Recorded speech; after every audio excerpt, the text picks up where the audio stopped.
একজন ব্যক্তি ছিল, দুনিয়াই ছিল তার সব কিছু। নামাজ পড়বে, মানুষের হক পড়ে দেবে, অন্যায় সমস্যা নেই। সে হাসত, মানুষ কাঁদত। এক রাতে হঠাৎ ঘুমের মধ্যে সে দেখল এক বিশাল আকৃতির সত্তা, ভয়ঙ্কর চেহারা, চোখ দুটো আগুনের মতো জ্বলছে।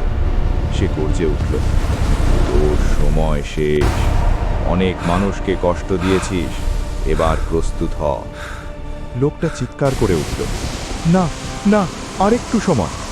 কিন্তু মৃত্যুর ফেরেশতা যখন আসে, ফিরে যাওয়ার সুযোগ থাকে না। কিন্তু উত্তর আসে না।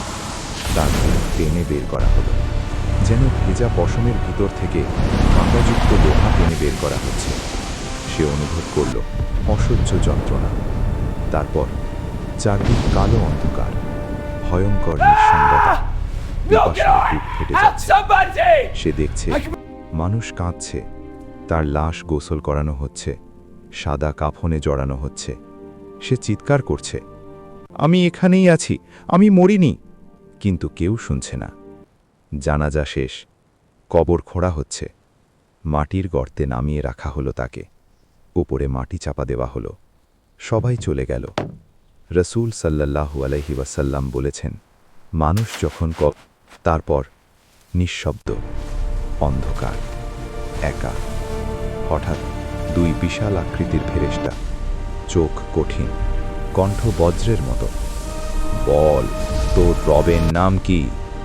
তোর দিন কি? তোর নবীকে? সে তো দুনিয়ায় এসব শেখেনি, সে তো শুধু টাকা গুনেছে। তার জিহ্বা কাঁপছে, কিন্তু শব্দ বের হচ্ছে না।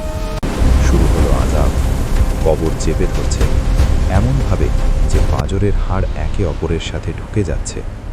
অন্ধকারের ভিতর আগুনের দরজা খুলে যাচ্ছে, তার মুখে আগুনের তাপ লাগছে। এক ভয়ঙ্কর সাপ তার দিকে এগিয়ে আসছে, চোখ জ্বলছে আগুনের মতো, লোহার হাতুড়ির আঘাত, প্রতিটি আঘাতে সে চিৎকার করছে, কিন্তু কেউ শুনছে না। কিছুক্ষণ নীরবতা। হঠাৎ লোকটি ঘুম থেকে জেগে উঠল, ঘামছে, হাঁপাচ্ছে। এটা কি শুধু স্বপ্ন ছিল নাকি সতর্ক বার্তা? ভাই, আজও সময় আছে। নামাজ ধরো, তওবা করো, মানুষের হক আদায় করো। কারণ একদিন সত্যিই কেউ এসে বলবে, তোর সময় শেষ।